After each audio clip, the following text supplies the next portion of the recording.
Hello friends, कैसे हैं आप सब। स्वागत है आपके अपने YouTube channel study with RPL पर। फ्रेंड्स, कल के डेट में आंसर की आया था शिक्षक सहायक शिक्षक वर्ग 3 का।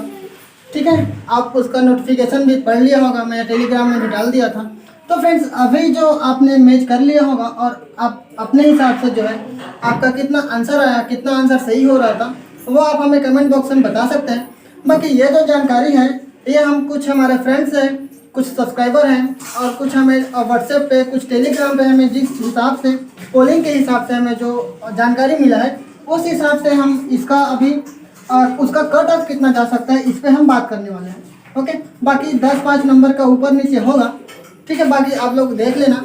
हाँ, आप कमेंट बॉक्स में ज़रूर आप बताना कि आपके कितना आंसर सही हो रहे हैं और या फिर कट फिट के आपका कितना नंबर आ रहा है ऐसे करके। ठीक है, तो हमें जो जानकारी मिला था उस हिसाब से अभी हम ये जो है मेल के, फीमेल के, एससी मतलब सारे वर्ग के हम इसका जानकारी अनुमानित बता रहे हैं। ठीक है, बिल्कुल। तो यहाँ पे आप देख पा रहे होंगे अनरिजर्व। अनरिजर्व मतलब क्या, इसमें जनरल वाले आते हैं या फिर अनारक्षित हम बोले तो इसमें ऐसे कैंडिडेट शामिल होंगे जिनका ज़्यादा से ज़्यादा नंबर होगा। ठीक है, जिनका ज़्यादा से ज़्यादा नंबर होगा, भले ही वो एसटी के रहें, ओबीसी के रहें, एससी के रहें, चाहे जनरल वाले रहें। अनरिजर्व का मतलब वही है, इसमें सारे कैटेगरी के जो कैंडिडेट्स हैं वो शामिल हो जाएंगे। बस उनका यही शर्त रहेगा कि उनका ज़्यादा से ज़्यादा नंबर या ज़्यादा से ज़्यादा मार्क्स आए। तो फ्रेंड्स, जिस हिसाब से हमने पोलिंग किया था वहाँ से हमें जानकारी मिला था कि लगभग 80 से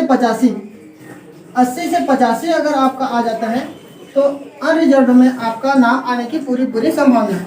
ओके, 80 से 85 के बीच या प्लस हम बोले तो पूरी संभावना अनरिजर्व में आने की आपकी संभावना है। अब ऐसे ही हम देखें तो फीमेल का भी हम देखें तो 5-7 नंबर का ऊपर नीचे रहता है। ठीक है, तो फीमेल में भी ऐसे ही हम देखें तो लगभग हम यहाँ से 2 से 3 मार्क्स बस कम करेंगे, क्योंकि आजकल देखें तो मेल और फीमेल में जो कंपटीशन है वो लगभग बराबर सही चलता है। तो यहाँ से हम देखें तो यहाँ से हम ले सकते हैं 75 से 80। ठीक है, 75 से 80 ले सकते हैं। 75 से 80 प्लस आपका आता है तो फिर आपका लगभग फीमेल में अनरिजर्व में आपकी एक सीट लगभग मान लेता है। ओके, ऐसे हम ओबीसी वालों की बात करें तो ओबीसी और जनरल में लगभग सेम कंपटीशन होता है और जो मार्क्स हैं वो भी लगभग ऐसे ही ऑब्टेन करते हैं जैसे लगभग जनरल और ओबीसी में आता है। तो 2-4 नंबर का ऊपर नीचे रहते हैं। तो हम इसको भी मान लेते हैं कितना, ओबीसी मेल है उनकी हम बात करेंगे तो यहाँ से हम देखेंगे तो लगभग 80 आसपास अगर है आपका, या हम बोले तो मेल में लगभग 80 प्लस आपका आ जाता है तो फिर आपकी संभावना बन जाती है। यहाँ से 1-2 नंबर आप ऊपर नीचे कर सकते हैं। ठीक है, अब मेल और फीमेल में भी वही हाल है, लगभग सेम कंपटीशन है। तो यहाँ से हम बोल सकते हैं कि अगर आपका आता है 70 प्लस या फिर 70 से 75 आपका आ जाता है तो लगभग ओबीसी में, फीमेल में आपका संभावना है। ओके, अब यहाँ पे आप देखोगे एससी, तो एससी और ओबीसी की जो मेरिट लिस्ट होता है लगभग सेम सा होता है, मतलब आसपास में ही होता है। यहाँ से हम देखें तो एससी मेल वालों की हम बात करें तो लगभग अगर आपका आ जाता है 65 से 70। ओके, 65 से 70 प्लस अगर आपका आता है मेल में तो संभावना है। फिर ऐसे ही यहाँ से हम देख सकते हैं लगभग 65 से या फिर हम बोले 60 से 65 आपका आ जाता है तो होने की संभावना है। फिर यहाँ पे एसटी में हम देखें तो अगर आपका 60 के आसपास आ जाता है या हम बोले तो 55 से 60 के आसपास आ जाता है तो पूरी संभावना है। और यहाँ से अगर आपका यहाँ से 2-4 नंबर आप कम कर दीजिए तो फीमेल वालों के लिए हम निकाल सकते हैं। तो यहाँ से हम देखें तो लगभग 55 तक या फिर हम बोले तो 50 से 55 अगर आपका आ जाता है एसटी फीमेल में तो लगभग संभावना है। ओके, तो ये आखिर हम ये बोले ये संभावना पे आधारित है। बाकी आप बताइएगा सिलेक्शन हो जाने के बाद भी, या आप हमें कमेंट बॉक्स में बता सकते हैं।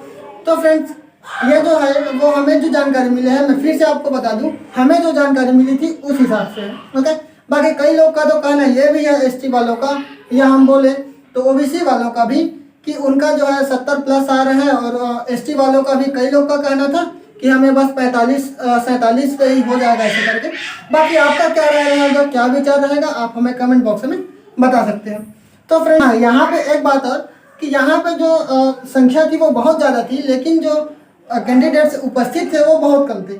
और यहाँ पे हम देखें तो इसमें और भी आपको जैसे कई लोग शिक्षक में भी डाले थे, वर्ग 1 में, वर्ग 2 में भी डाले थे। तो यहाँ पे जो वर्ग 3 की मैं अभी बात किया था, तो जो वर्ग 1 और वर्ग 2 में भी डाले थे, वर्ग 3 में भी डाले थे, तो उनका जैसे वर्ग 1 वर्ग 2 में अगर उनका सिलेक्शन हो जाता है तो ये वर्ग 3 को छोड़ देंगे।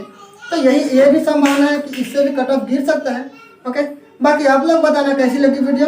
ओके, चलिए फ्रेंड्स, मिलते हैं फिर ऐसे ही अगले वीडियो में। तब तक सीखते रहिएगा, सिखाते रहिएगा। जय हिंद, जय भारत, वंदे मातरम।